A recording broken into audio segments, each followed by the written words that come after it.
বন্ধুরা, আজ আমি এসেছি 500 বছরের পুরনো, হ্যাঁ ঠিকই শুনেছেন, 500 বছরের পুরনো একটি ঐতিহ্যবাহী মন্দিরে। এই মন্দিরের বিল্ডিংয়ে সেই অর্থে প্রাচীনত্বের কোনো ছোঁয়া নেই।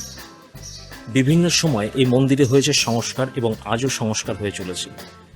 খুব স্বাভাবিকভাবেই সেই প্রাচীনত্বের ছোঁয়া না থাকলেও আছে 500 বছরের পুরনো ঐতিহ্য। এবং এটি একটি জগন্নাথ দেবের মন্দির। এবং এই মন্দিরের জগন্নাথ দেবকে পুরীর জগন্নাথ মন্দিরের নবকলেবরের সময় পরিত্যক্ত জগন্নাথ দেবের দারু মূর্তিটিকে একটি দণ্ডে করে বয়ে নিয়ে এসে এই মন্দিরে প্রতিষ্ঠা করেছিলেন। আর যিনি করেছিলেন তার নাম জগদীশ পণ্ডিত। আসুন এই মন্দির সম্পর্কে কয়েকটি তথ্য দিই। এই মন্দিরে সুভদ্রা বলরামবিহীন শুধুমাত্র জগন্নাথ দেব বিরাজ করেন। এই মন্দিরে কোনো রথযাত্রা অনুষ্ঠিত হয় না। এই মন্দিরের প্রধান উৎসব হলো জগন্নাথ দেবের স্নানযাত্রা। যে দণ্ডে করে জগন্নাথ দেবের দারু মূর্তিটি পুরী থেকে বয়ে নিয়ে এসেছিলেন, সেই দণ্ডটি আজও এখানে সংরক্ষিত আছে। এই মন্দিরে রয়েছে জগদীশ পত্নী দক্ষিণী মাতা পূজিত গৌর গোপাল।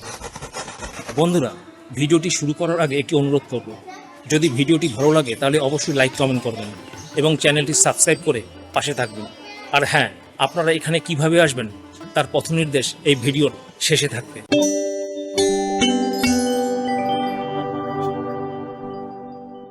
নমস্কার বন্ধুরা, কৃষ্টি বাংলায় আগত সকল বন্ধুদের জানাই স্বাগত। আজ আমি এসেছি নদিয়ার চাকদার শ্রী জগদীশ পণ্ডিতের শ্রীপাঠে বা চাকদার জগন্নাথ মন্দির। কিন্তু এই জগদীশ পণ্ডিত কে ছিলেন? এই জগদীশ পণ্ডিত ছিলেন শ্রী চৈতন্য মহাপ্রভুর অন্যতম পারিষদ তথা তার দ্বাদশ পারিষদের অন্যতম বৈষ্ণব সাধক। শ্রীল কৃষ্ণদাস কবিরাজ তার চৈতন্য চরিতামৃতে তাকে অত্যন্ত মহিমান্বিত করেছেন। তাকে বলেছেন জগৎ পবন, অর্থাৎ সমগ্র জগতের মুক্তিদাতা হিসাবে তাকে বর্ণনা করেছেন। জগদীশ পণ্ডিতের শ্রীপাঠ বা চাকদার জগন্নাথ মন্দিরের প্রধান প্রবেশদ্বার বা সিংহদুয়ার।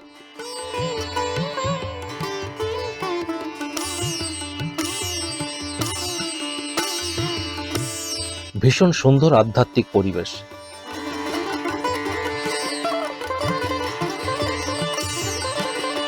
এবার চলুন মূল মন্দির প্রাঙ্গণে প্রবেশ করি। পূর্বে মন্দির সংলগ্ন একটি সুপ্রসিদ্ধ দোলমঞ্চ ছিল। দুঃখের বিষয়, বর্তমানে দোলমঞ্চটি ধ্বংসপ্রাপ্ত হয়েছে। চৈতন্য মহাপ্রভু এবং নিত্যানন্দ প্রভু চাকদার যষ্টার এই জগদীশ পণ্ডিতের শ্রীপাঠে অর্থাৎ চাকদার জগন্নাথ মন্দিরে পদার্পণ করেছিলেন। মূল মন্দিরের প্রবেশপথের একপাশে একটি উঁচু স্তম্ভের ওপর করজোড়ে বিগ্রহমুখী গরুর মূর্তি রয়েছে। মহাপ্রভু একবার সপারিষদ নীলাচলে অবস্থানকালে পুরীর জগন্নাথ দেব নবকলেবর ধারণ করেছিলেন। নবকলেবর কি যারা জানেন না তাদের উদ্দেশ্যে বলি, নবকলেবর হলো একটি বিশেষ পুজো বা আচার যার মাধ্যমে পুরীর জগন্নাথ, বলরাম এবং সুভদ্রার পুরনো দারু নির্মিত কাঠের মূর্তিগুলি বাতিল করে নতুন মূর্তি প্রতিষ্ঠা করা হয়। আর এই অনুষ্ঠানটি প্রত্যেক 12 বছর অন্তর হয়।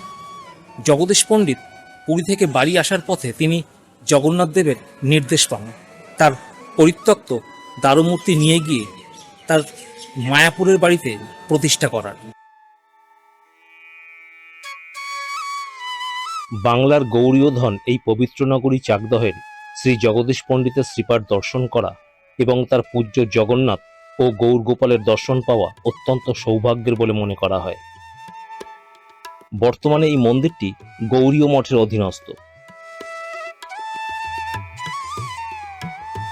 জগন্নাথ দেবের গর্ভগৃহের বাঁদিকে রয়েছে শ্রী শ্রী চৈতন্য গৌরীয় মঠ প্রতিষ্ঠানের প্রতিষ্ঠাতা ও বিষ্ণুপদ 108 শ্রীমদ ভক্তিদায়িত মাধব গোস্বামী মহারাজের ভজন কুঠির।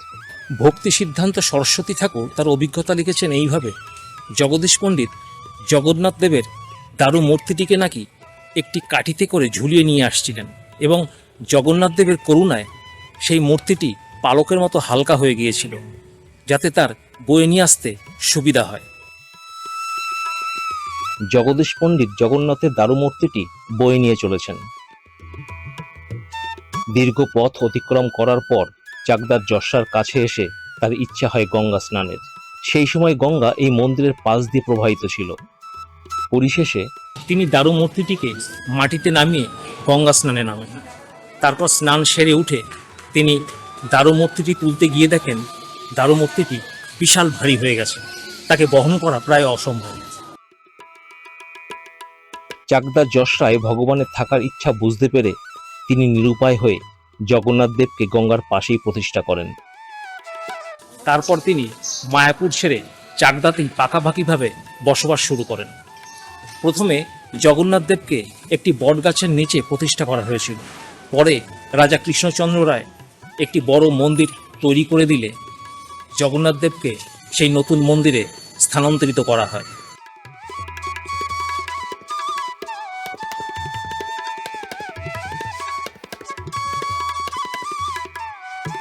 বন্ধুরা, শ্রী জগদীশ পণ্ডিত পুরী থেকে জগন্নাথ দেবের দারু মূর্তিটি যে দণ্ডে করে বয়ে নিয়ে এসেছিলেন, সেই দণ্ডটি এখানে আজও সযত্নে রক্ষিত আছে। চলুন সেই দণ্ডটি আপনাদের একবার দেখিয়ে নিয়ে আসি।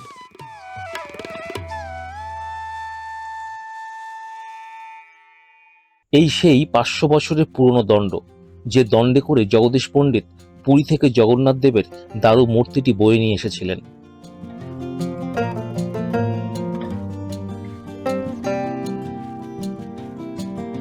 বন্ধুরা, এখানকার জগন্নাথ দেবের গর্ভগৃহে রয়েছে জগদীশ পত্নী দুঃখিনী মাতা পূজিত গৌর গোপাল। আপনারা জগন্নাথ দেবের যে মূর্তিটি দেখতে পাচ্ছেন, তার বাঁ হাতে রয়েছে কৃষ্ণ বলরামের মূর্তি এবং ঠিক তার নিচে রয়েছে গৌর গোপাল। মনে করা হয় এই গৌর গোপালকে স্বয়ং গৌরাঙ্গ মহাপ্রভু নিজের হাতে দুঃখিনী মাতাকে দিয়েছিলেন। মন্দিরের মূল প্রাঙ্গণে ঢোকার আগেই ডান দিকে রয়েছে মন্দিরের নিজস্ব গোশালা।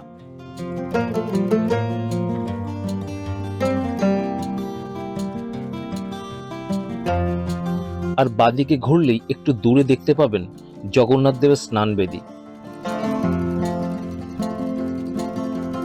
জগন্নাথ দেবের স্নান যাত্রার সময় জগন্নাথ দেবকে এই বেদির ওপর রেখে স্নান করানো হয়।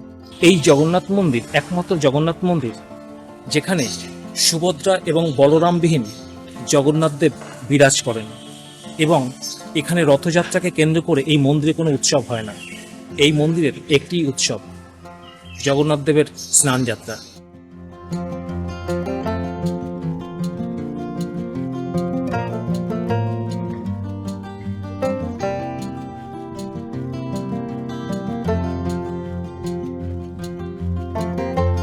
বন্ধুরা, এই মন্দিরে রয়েছে দুপুরে সুন্দর ভোগের ব্যবস্থা, মূল্য 100 টাকা। তবে দিন বিশেষে এই মূল্য হেরফের হতে পারে। যারা আসবেন তারা আমার ডেসক্রিপশন বক্সে দেওয়া ফোন নম্বরে যোগাযোগ করে বুক করতে পারেন।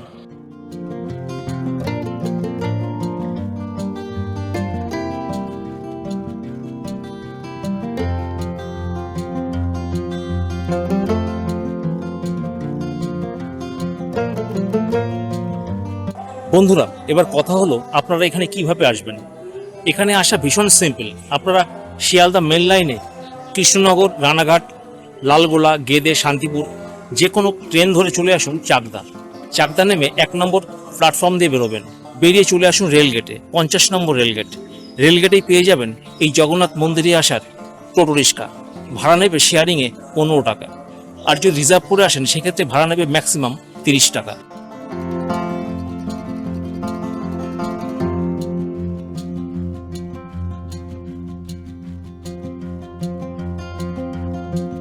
বন্ধুরা, ভিডিওটি যদি ভালো লাগে তাহলে অবশ্যই লাইক কমেন্ট করবেন এবং চ্যানেলটি সাবস্ক্রাইব করে অবশ্যই পাশে থাকবেন। সম্ভব হলে ভিডিওটি বন্ধু বান্ধবদের মধ্যে অবশ্যই শেয়ার করবেন। দেখা হচ্ছে পরবর্তী এক নতুন ভিডিওতে। ভালো থাকবেন। ধন্যবাদ।